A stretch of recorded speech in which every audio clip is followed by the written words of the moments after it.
Alright, so I'm a little upset right now, so here's what's gonna happen. We got all these pre-made prompts on NovelAI. It's been a while since I've done a NovelAI story. We're just gonna scroll and feckin' click one. Ready? Boom. Just like heaven, first person. So I'm upset because I was just playing Golfing Over It, and if you know anything about Golfing Over It, it makes me feel a certain way. That feeling being very negative, and it makes me want to hurt people and throw things and punch things. You've seen me play NovelAI while in a good mood, but you just wait. I'm in a bad mood right now, and it makes me want to kill a lot of people in NovelAI. Don't get the wrong idea. That said, I've gotta take my aggression out on these poor people in NovelAI, so I don't really know what this story is about. We can read the description first, I guess. It says, the Limbo Express is a train that takes dead souls to heaven. After boarding, passengers find out that everything is just a little bit off. Follow the surreal journey of one dead soul as they struggle to reach heaven. Well, looks like these people are going to be dying twice because I'm going to murder all of them. Let's go ahead and hit start. I smiled, a flame of satisfaction flickering in my chest as I showed the conductor my ticket and boarded the train. After my travails trying to check out of the hotel on Limbo, I was glad to find that the process of buying a train ticket to heaven was smooth. Indeed, it went with almost pneumatic efficiency. Wow, I really love it when the people use big words like pneumatic so that I cannot understand what's going on. Thank you, author. So this is what excellent service is like, I thought as I sat down on a plush train seat. Perhaps it was a touch too soft, but I was eager to get as far from the hotel as possible and was forgiving of these small matters. The train began to fill with other travelers, and the conductor announced over the speakers that we will be departing Limbo for heaven shortly. Till then, there will be snacks and refreshments served in the dining car. I smiled beatifically. What the feck is that? Beatifically? There's no way that's a word, right? Or beatifically? Okay, whatever the feck that word is. He smiled at my fellow travelers and get up, eager to make my way over to indulge in the repast. The repast? What the feck is a repast? Alas, joy soon fades. I had only taken a couple of steps before finding that there was already a large queue of passengers waiting to enter the dining car. I craned my head to see how long the wait was, but to my dismay, I saw that it seemed to extend for at least the length of one train car. I took a deep breath and reminded myself that we ought to be on our way soon, and that really it was quite understandable that the passengers would want some food too. My good mood restored, I folded my hands and waited. By the time I got to the dining car, the train was still stalled and I was nervous. Unfortunately, all that remained of the snack buffet was a single graham cracker. Oh no. Along with 2 pieces of limp raspberries. Oh. You think the train to heaven would have like at least some fish and bread, you know? Because Jesus does the thing with the fish and the bread. That would make sense to me. But I guess the,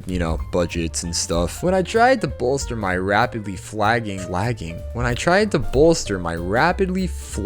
spirits by searching for a drink, the only thing on offer was flat, lukewarm, tonic water. Not even holy water? There's not even holy water here. Maybe this train's going to hell. I bet the character's actually in hell. Sometimes I contemplate and wonder if my life is actually hell. You guys ever think about that? Like, what if this is hell and we just don't know it? It's like psychological warfare. It's like psychological hell. That would make a lot of sense, especially when I have to play god-awful games like Golfing Over It. Feck that game. The staff was already beginning to clean up. I glumly munched on the graham cracker and flagged down one of the waiters. "Excuse me," I said. I was wondering if I could purchase a meal. You see, I'm dreadfully hungry and it seems that there's hardly any food left in the dining car's snack buffet. The waiter looked at me with bovine placidity. I don't know what those words mean either, but good news, this is the part where I get to start telling the story, so I will know what all the words mean, hopefully. Hopefully the AI doesn't learn from this and continues to say big words that I don't understand. Anyways, the waiter said, "My apologies, but..."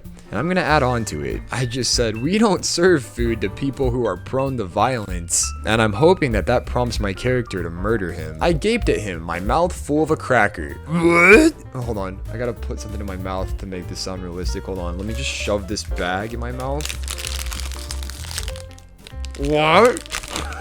Was that realistic? Do you guys think that was good? You're banned from entering the dining car, he replied, his eyes going cold. I swallowed, feeling a knot form in my throat. What a fool I'd been. Why had I allowed myself to get so caught up in the idea that I'd finally made it to heaven? I said, are you trying to figure out what it's like to die twice? I asked the ugly waiter. He turns to look at me. I see that there is no expression on his face. No, I'm just doing my job. If you want to eat, you'll have to go to the snack bar outside the train. Oh, for goodness sake, I exclaim and throw my napkin at him. The napkin is a perfect diversion. While he is blinded by the napkin, I stab him 8 times in the kidney with my pocket knife. As I am about to make my escape, the conductor comes over. I hear the commotion, but I'm not sure whether the man has come to see what all the fuss is about or if it's just coincidence. Is there a problem here? He asks.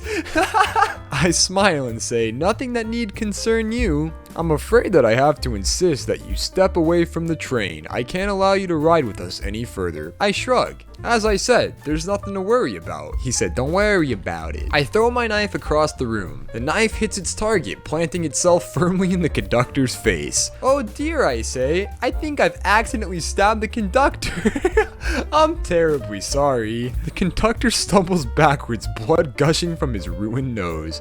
I grab the knife, sheath it, and then leap onto the back of the nearest seat. I have only a few seconds to enjoy my victory before the train starts moving again. I take the conductor's hat and place it upon my own head. I stand straight up and exclaim, look at me, sure. I'm the conductor. No. I open the door to the dining car. There are only 2 passengers inside, a very young boy sitting alone and a middle-aged couple eating lunch together. That would be 3 passengers, but good try, buddy. We'll work on our counting next time. I sit down in the empty chair. Excuse me, I say to the boy. Do you mind if I join you? Dude, why did it have to include a young boy? I told you guys that I was gonna murder everybody in this story, but there's... Okay, I'll try to kill him as humanely as possible. Hold on. First, let's give the little boy a chance to answer me, and then we'll see what happens. No, please do, he says. I asked him, are you hungry? He nods his head vigorously. Would you like to eat? I ask him. He nods his head again, but this time he doesn't say anything. I pick up a cracker from the table and hand it to him. Okay, this is getting boring. I need to do my thing. Hold on. I open up the window at our table. The wind blows into the train car as the train is now going very fast. Don't you just love fresh air? I ask the boy. The boy looks at me with confusion.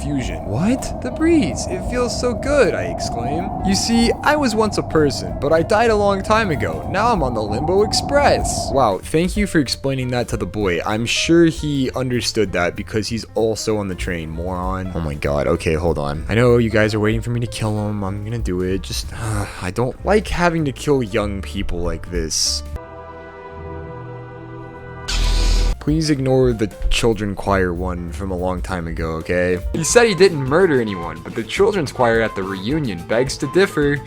Oh man, I said I was gonna make this one less violent, and here we are talking about murdering children's choir. And all of the orphans, ignore those too. Burn down the orphanage to smoke out the soldier. It's really the only tactical thing to do here. You walk up to the front door of the orphanage and set the bag on fire. Well, I didn't know we were gonna light our bag on fire, but okay.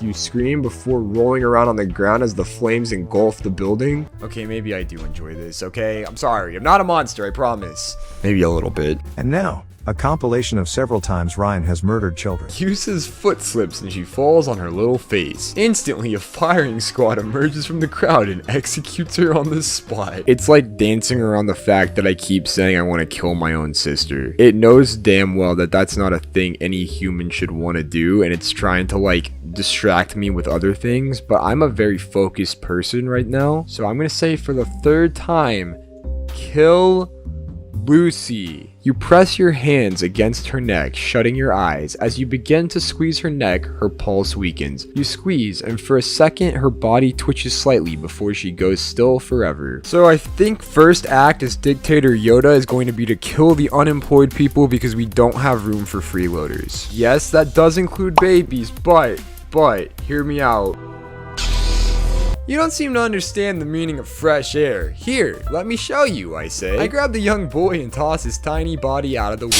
The boy screams, no! I laugh, oh yes, it's wonderful. Oh my god, he's a real psychopath. I can't believe you did that, the boy yells. Fresh air, it's what keeps me alive, I say. Don't you want to be alive? Don't you want to breathe fresh air? Oh no, I assume that the little boy is just hanging off of like the window. He's like holding on, trying not to fall off. He said no, he doesn't want to be alive. Well, call me a genie then, I guess, because I'm about to grant your wish. My character said, well, I do. The train starts to slow down. We're approaching a station. I'm not gonna let you go, the boy shouts. I smile and say, we'll see about that, won't we? I pull a small knife from my pocket and stab the boy right through his heart. I didn't even say that. That was the AI. I said, the boy screams in pain and releases his grasp on my arm. His lifeless body falls onto the rocks below just before he is run over by the following train car. I throw the boy's hat onto the dining car table. Oh no. I see a pattern here. I'm taking everybody's hats when I kill them, and the AI is picking up off of the fact that I took the conductor's hat. I just did that because I wanted to be the conductor. I wasn't trying to be like the hat killer, but that's actually kind of a cool serial killer thing if you ask me. That should do it, I say to the boy's mother and father. Oh no! I didn't know it was his mom and dad. My character continued, you can now cross over to heaven. Wait, the boy's father says, what did you do to him? I'm afraid I had to kill him. We're gonna leave it at that for today, and we're gonna continue this story in part 2. I hope you've enjoyed the story of the conductor killer. I've really enjoyed this. This has been a great story. Killing the boy was kind of sad, but killing the conductor and waiter went swimmingly. And the AI right now is just doing a superb job, so props to NovelAI today. If you guys enjoyed this episode, please leave a like and subscribe to the channel. Other than that, I love all of you, and I will see you guys next time. Bye, Timmy.